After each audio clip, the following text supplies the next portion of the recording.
Topic 12. Simplifying rational expressions and solving rational equations. A couple things to remember before going into this topic. If you're dividing by a fraction, it's the same thing by multiplying by its reciprocal. Also, another thing to remember is that everything must be factored before you simplify it, such as x squared minus 9, just like that. Alright, for our first problem, we have,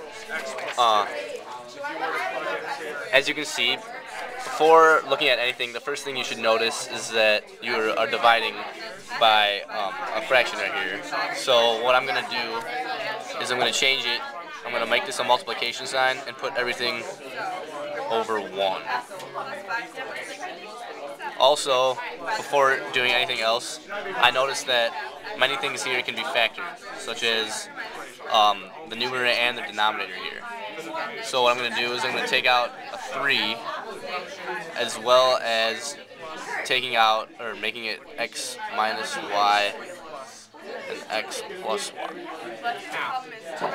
Also, you can tell that down here this can be factored.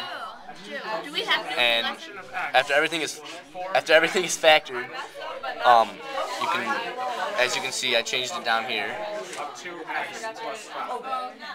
So everything down here is ready to go.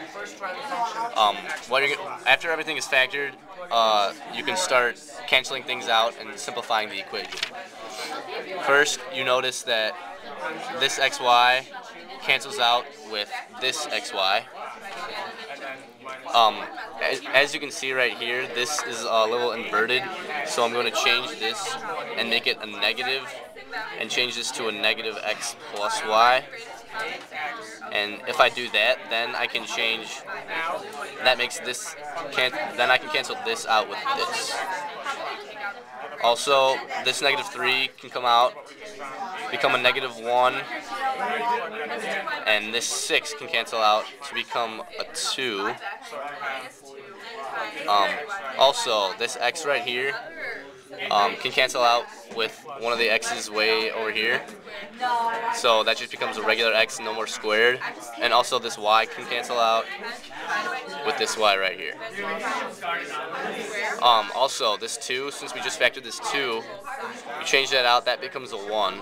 And the 4 up here cancels out to a 2.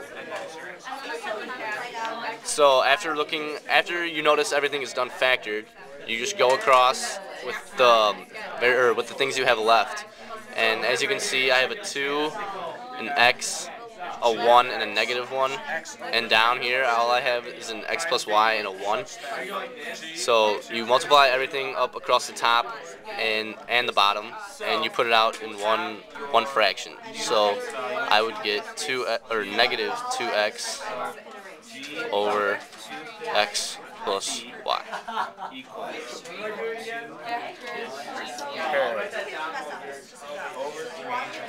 For the second problem, we're going to be solving rational equations.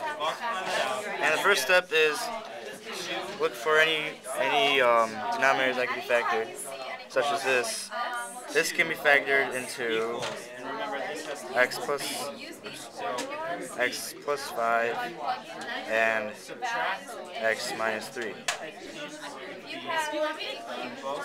Then you want to make all multiply everything by the greatest denominator. So in this case, you will multiply everything by this. So x plus 5, x minus 3. And same thing over here.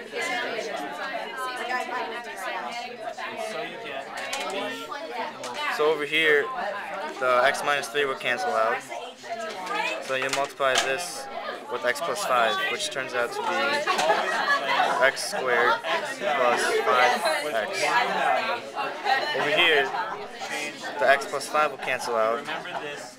You multiply everything with the x minus 3. So it would be minus 7x plus 21. Go on the other side of the equation.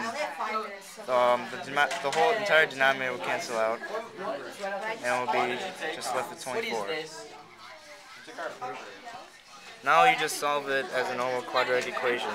So you subtract 24, bring it over this side, and bring the two like terms together. So it will be x squared minus 2x minus 3 equals 0. And that can be simplified into x plus 1 and x minus 3. Now that means x equals -1 and 3. But since up here the problem was originally x minus 3, and if x equals 3, then that would be 3 over 3 minus 3, which is impossible. So 3 is the extraneous solution. So 3 is kicked out, and x equals -1.